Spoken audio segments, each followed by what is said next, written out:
vehicle that we can say positively that this individual, with or without the backpack, was at that house on January 11th. In 52 days, this investigation has produced no arrest, no named suspect, no proof of life, but what it has produced, quietly, methodically, and with a precision that has barely made the national headlines, is a list. Not of guesses, not of social media suspects, a physical list, 3 pages, 18 to 24 names, photographs attached, carried by an FBI agent from gun store to gun store in Tucson, Arizona. That list is the result of months of work. Months of the FBI asking one question over and over in different ways to different people in different settings. The same question every time: who had access to Nancy Guthrie's world? Not just her address, not just her neighborhood, her world, her home, her cameras, her doors, her routines. Who walked that property and kept what they saw? This neighborhood, the Catalina Foothills, is the kind of place where neighbors describe leaving their garage doors open and walking their dogs at night, where violent crime is something that happens somewhere else, where an 84-year-old widow could live alone in a beautiful home nestled in the desert hills and feel genuinely safe. The median home value is $652,000. The median age is 56. People come here to retire, to breathe, to stop looking over their shoulder. Nancy Guthrie did all of those things. And on the night of January 31st into February 1st of this year, someone who knew exactly how her security worked walked through her gate, disabled her cameras, spent 40 minutes inside her home, and took her. And as of today, no one has been publicly charged. She was wrong to feel safe, not because the neighborhood failed her, because someone had been studying it, the locked room. What didn't break? Let's start with the thing that should have stopped him. Nancy Guthrie's home is protected by what security analysts have described as a heavy Diablo wrought iron security gate.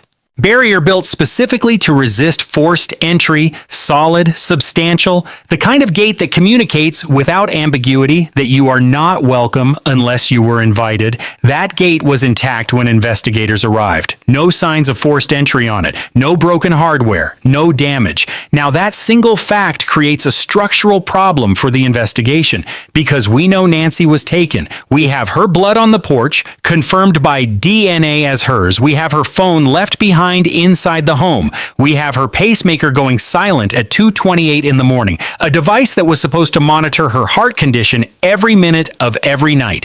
We have the FBI and the Pima County Sheriff's Department treating this explicitly as a kidnapping. So something or someone got through that gate. And it wasn't brute force. The timeline that investigators have publicly confirmed tells us what happened in the windows that matter. On the evening of January 31st, Nancy had dinner with her daughter Annie and son-in-law Tommaso Cioni at Annie's home nearby. Tommaso drove Nancy home. Her garage door opened at 9:48 in the evening and closed at 9:50. That's the last normal moment. The sheriff used that closing door as the marker. That's probably when Nancy went inside and likely went to bed. Then the sequence begins. At 1:47 in the morning on February 1st, Nancy's Nest doorbell camera went dark. Not a malfunction, not a glitch. The camera was disconnected or disabled. That's a deliberate act. Someone who knew that camera was there and knew what it could capture neutralized it before the next step. 25 minutes passed. Then at 2:12, a separate motion detection system registered a presence, not recorded on footage. The recording capability had been compromised, but the sensor fired. Something or someone was there. And then at 2:28, Nancy's pacemaker lost its Bluetooth connection to her phone. The device that had been syncing with her iPhone every minute disconnected because she was being taken far enough from her phone that the wireless link broke.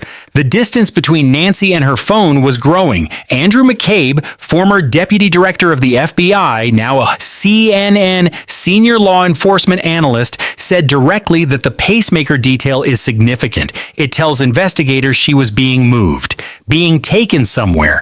The phone was stationary. She was not. Here is the detail that almost no one in the national coverage is emphasizing the way it deserves to be emphasized. Authorities confirmed In an interview that Sheriff Chris Nanos gave to the local Tucson station KVOA, subsequently reported by Newsweek, that the suspect spent approximately 40 minutes inside Guthrie's house. Not 40 minutes on the porch, not 40 minutes at the door, inside. The camera went dark at 1:47. Her pacemaker disconnected at 2:28. That window, 41 minutes, is the window during which he was inside her home with her. I want you to sit with that number. 40 minutes inside a secured home in the middle of the night with a masked gunman, according to the doorbell footage the FBI released on February 10th. A man in a ski mask, long sleeves, gloves, carrying a gun in a holster, and a 25-liter Ozark Trail backpack. That man spent 40 minutes inside Nancy Guthrie's house before she was taken. That is not a panicked grab. That is not an impulsive act of violence. That is an operation. That is someone moving through a space they understood, knowing where things were, knowing what to look for, knowing the layout well enough to navigate it in the dark. Pima County Sheriff Chris Nanos told NBC Nightly News that this kidnapping was targeted. He was explicit, quote, "We believe we know why he did this, and we believe that it was targeted. He has a theory on motive." The sheriff said as much. He won't share it publicly. His reason, the integrity of the investigation, but the word targeted is doing a lot of work in that sentence. That it was targeted, but we're not 100% sure of that. And so it'd be silly to tell people, yeah, don't worry about it. Targeted means chosen. Targeted means known. Targeted means someone made a decision to come to this address with this plan for this person, and you don't make that decision by accident. The ransom notes. The knowledge problem. The ransom notes in this case have gotten enormous coverage. The Bitcoin demands, the $6 million ask, the deadlines that came and went without proof of life, the fraudulent notes that led to an arrest. But the element of those notes that matters most to this investigation, the element that the FBI has been most careful about, is not the money. It is what the notes knew. Let me be precise about what was in the original ransom note. 3 media organizations received what appeared to be identical messages, TMZ, and 2 Tucson area outlets, KOLD News 13 and KGUN. Those messages contained, according to investigators, specific details about Nancy Guthrie's home that had not been made public at the time the note was written. The FBI special agent in charge of the Phoenix office, Heath Janke, confirmed that the note included details about a floodlight at the home and about Nancy's Apple Watch. Those are not details a stranger learns. The broken floodlight at Nancy's home, Fox News captured footage of it, and it was visible from the exterior, could conceivably have been observed from outside the property. The ransom itself, one talked about an Apple Watch and one talked about a floodlight.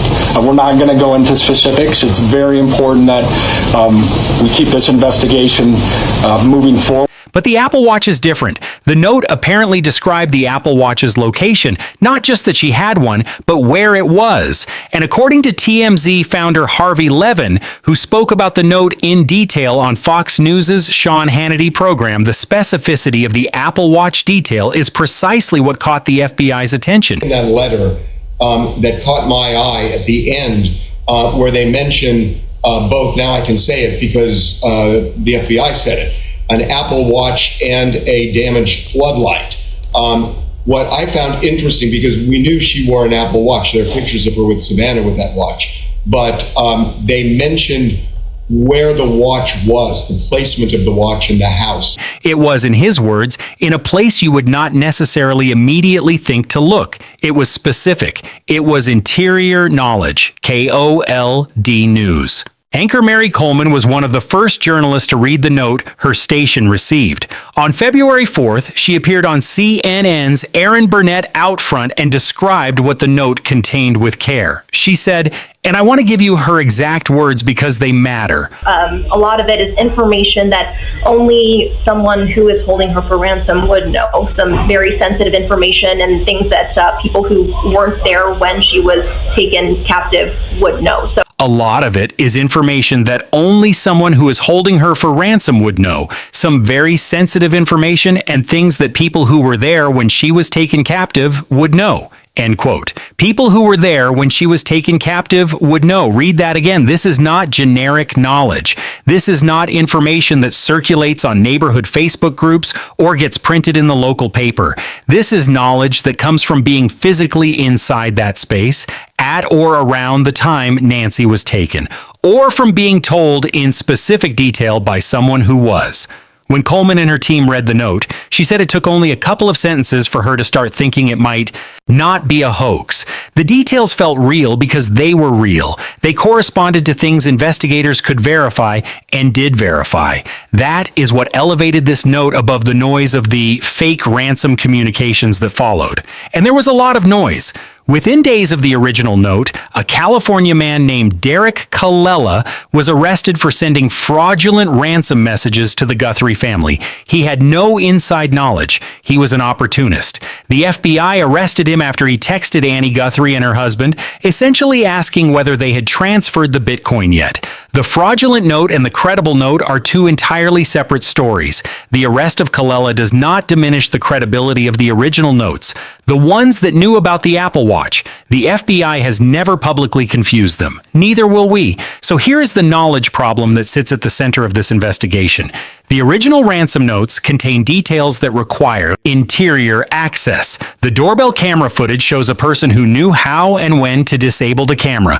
The 40-minute window inside the house suggests someone navigating a familiar space. And none of it is consistent with a stranger who found a target at random and got lucky. All of it is consistent with someone who had prior knowledge, someone who had been inside that home before, or who had been given a detailed account by someone who had. There are exactly two ways to acquire that kind of knowledge. You go there yourself, or someone who went there tells you. In either scenario, the investigation leads to the same place, a person with prior physical access to Nancy Guthrie's home.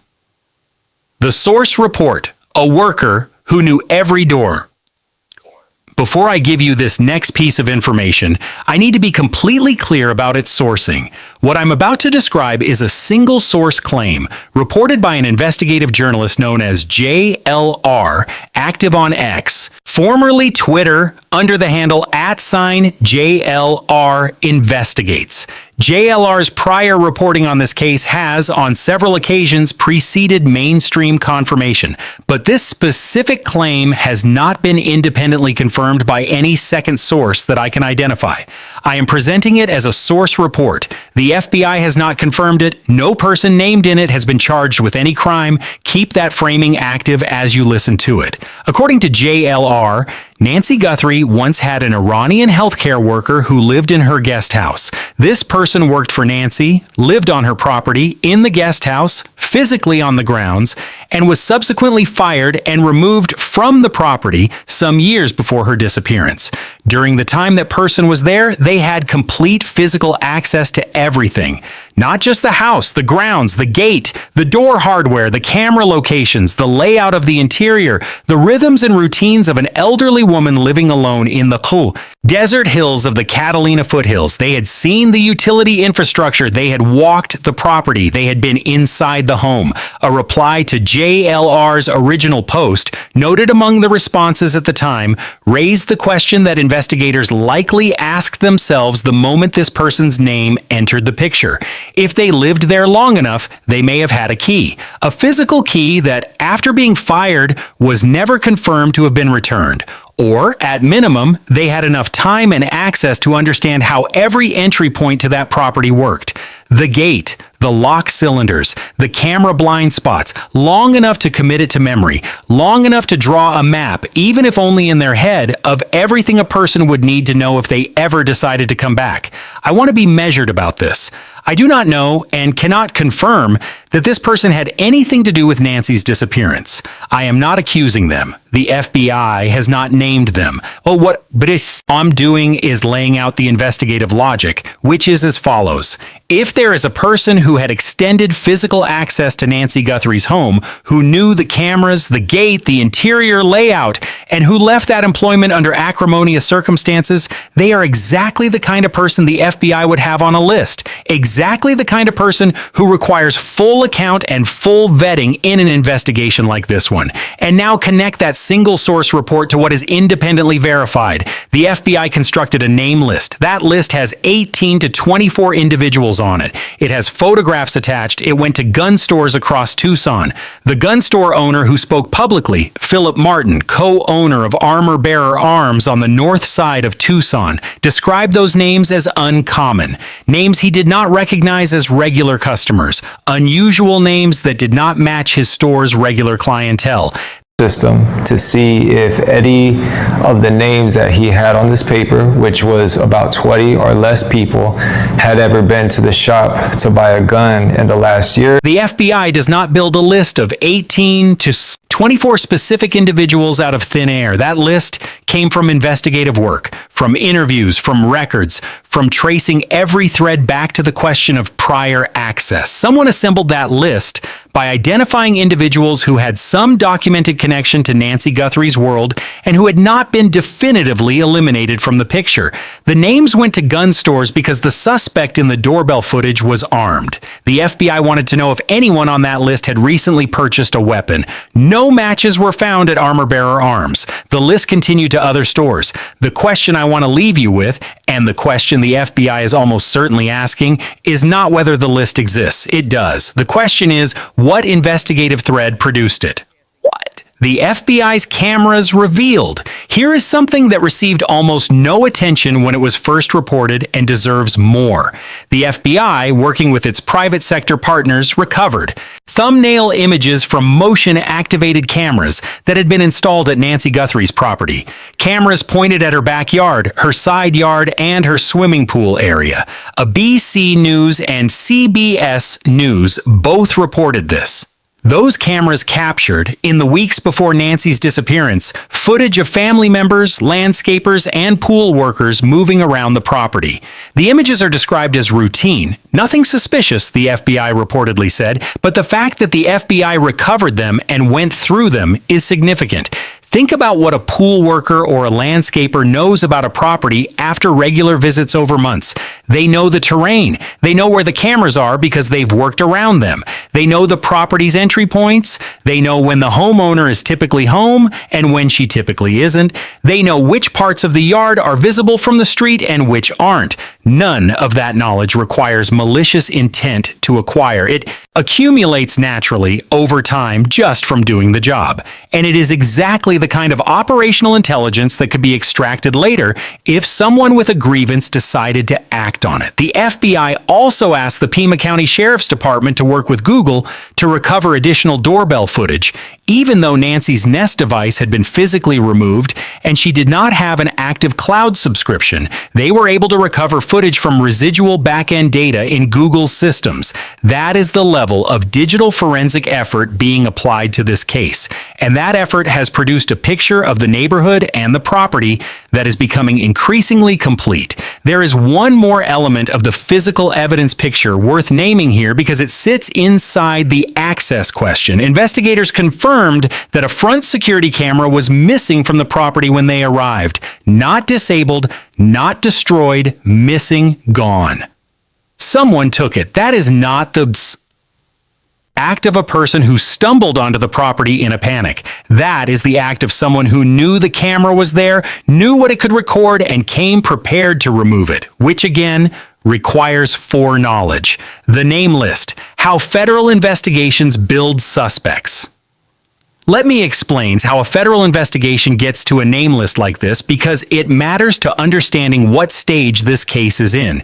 You do not start with 18 names, you start with a much larger pool, hundreds of people potentially who have any conceivable connection to the target. People mentioned in interviews, people captured on neighborhood cameras, people who contracted work at the property, people who are connected through social or professional networks to anyone in the picture. You start wide. Then you narrow, you pull records, you do preliminary interviews, you look for people who cannot account for their whereabouts, you look for inconsistencies in timelines, you look for people who, when you run their name, produce results. prior criminal history, a record in a database somewhere, a purchase that stands out, a travel pattern that doesn't fit the alibi they gave. You eliminate people who clearly have nothing to do with it, and the pool shrinks. By the time the FBI is walking into Tucson gun stores with 3 pages and 18 to 24 names, they have already done months of preliminary work. That list is not the beginning of the investigation. It is a product of it.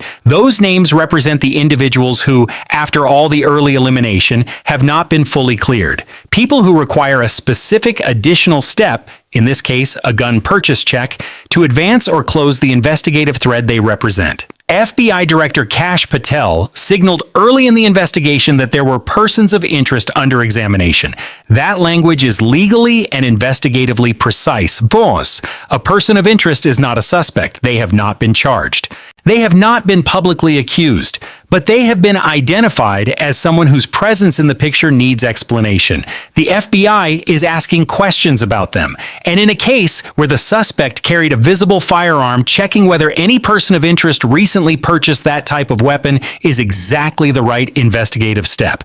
Now think about who had physical access to Nancy Guthrie's world. Start with the family. The family has been cleared. Sheriff Nano said publicly, and I quote, "The family has been nothing but cooperative and gracious and are victims in this case." Nothing but been 100% cooperative with us.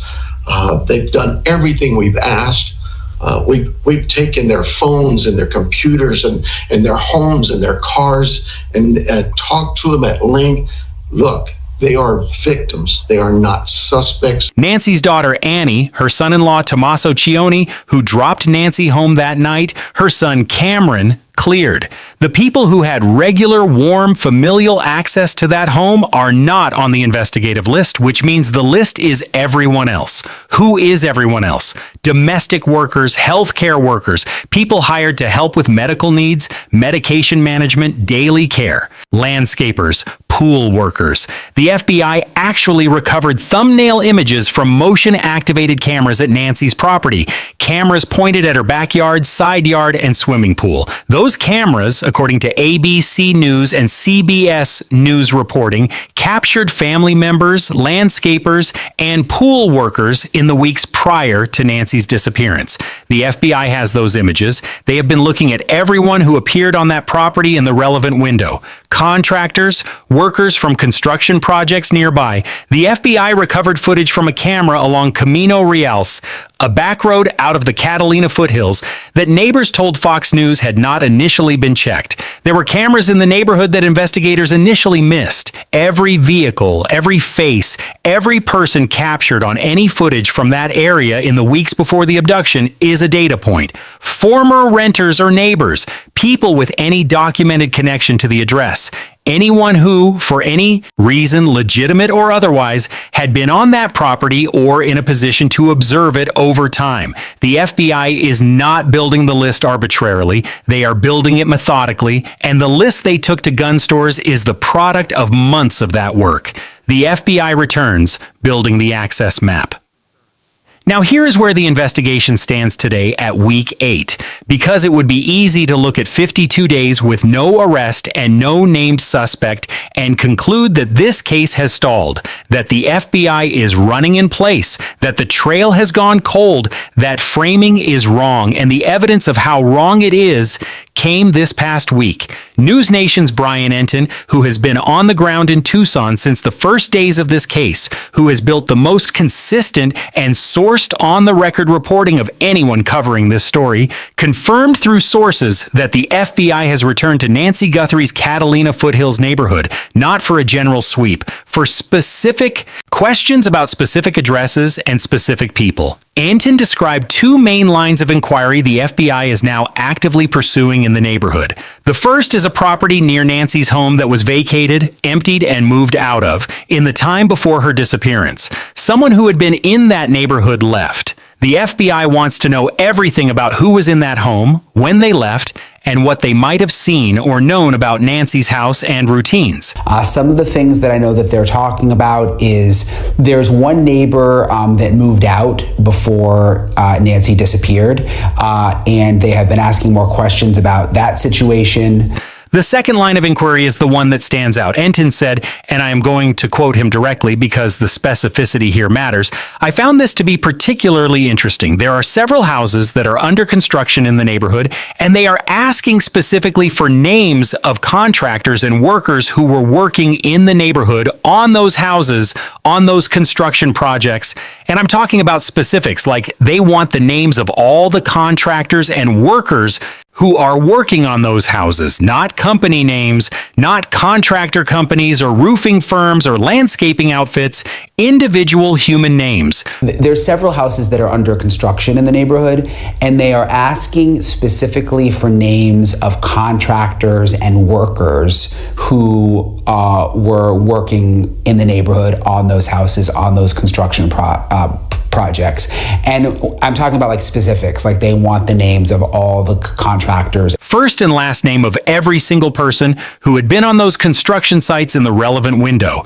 The FBI wants a complete catalog of every person who had physical presence in that neighborhood in the weeks and months leading up to February 1st. Why does that matter? Think about what construction workers on a residential site actually have. They have time. They have physical presence. They have views across fences and into neighboring properties. They develop familiarity with the neighborhood's rhythms. When residents come and go, when the gates open, when lights come on and go off, they are present when most homeowners have no idea anyone is watching. A construction site is one of the most effective observation platforms in a residential neighborhood, and it attracts almost no attention because workers are expected to be there. Former FBI Special Agent Steve Moore made exactly this point when he appeared on Entin's program. This kind of access provides perfect cover for surveillance. Retired Pima County SWAT Commander Bob Craigier, who spent decades working high-risk situations in Arizona, told Parade magazine that an empty or under-occupied property near the target could serve, in his words, as a home base or staging location for a suspect or a team, a place to remain, in his words, a little bit more under the radar while observing neighborhood activity, watching when people come and go, noting routines and timing, including Nancy's. You use a vacant or semi-occupied space to build your intelligence without triggering anyone's suspicion. And investigative reporter JLR added a specific address to the picture. According to his reporting on X, the FBI visited a property under construction at the corner of Camino Escalante and Camino Miraval, just down the street from Nancy Guthrie's home.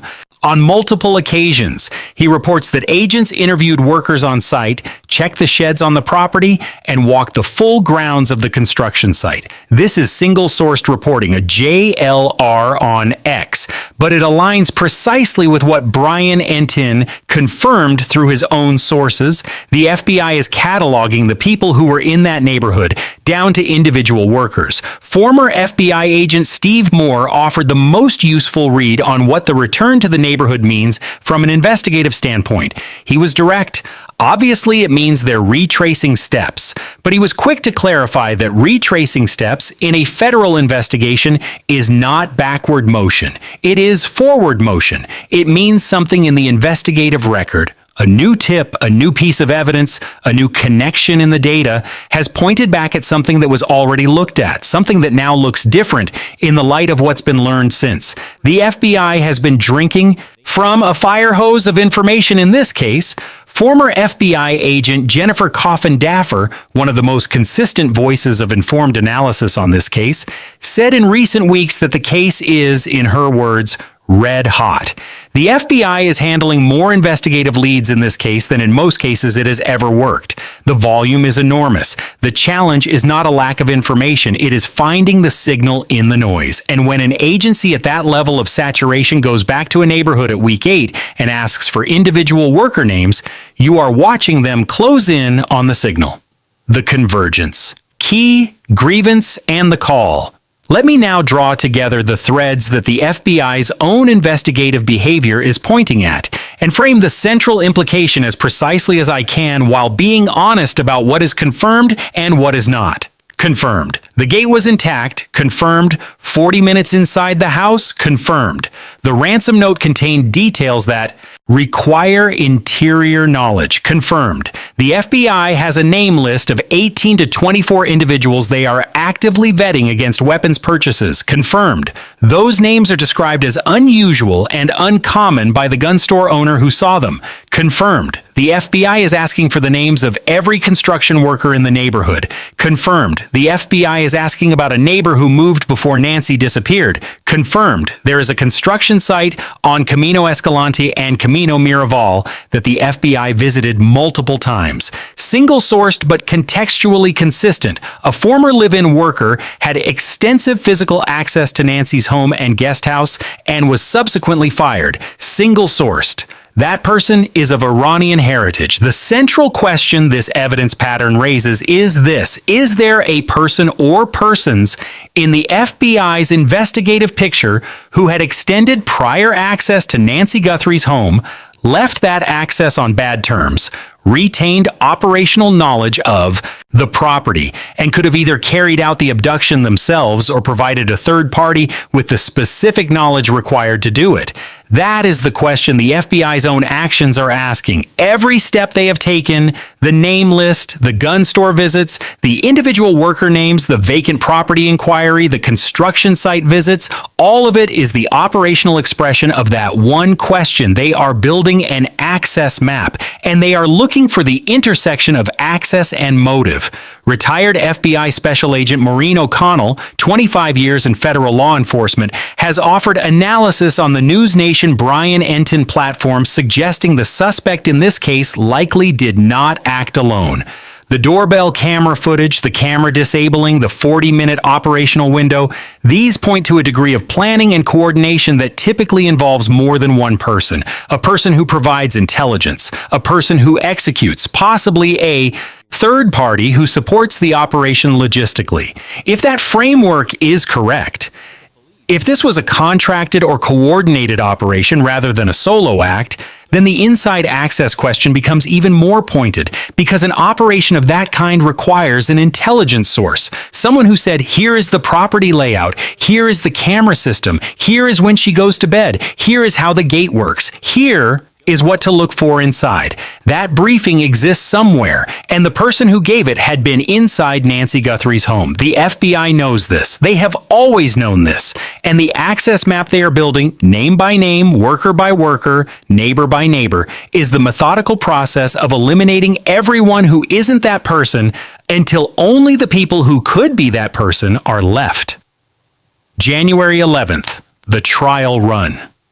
Here is the last piece of the picture, one that only came into focus very recently. The Guthrie family released a new public statement this past weekend. They asked the community, anyone in the Tucson area, anyone who might have any information, to search their memories, check their cameras, look at their texts and observations around specific time frames. 2 time frames specifically, January 31st into February 1st, the night of the abduction, and the late evening of January 11th. January 11th, 3 weeks before Nancy disappeared. Why that date? Sheriff Chris Nanos answered that question, at least partially, in an interview with KOLD on March 23rd of this year.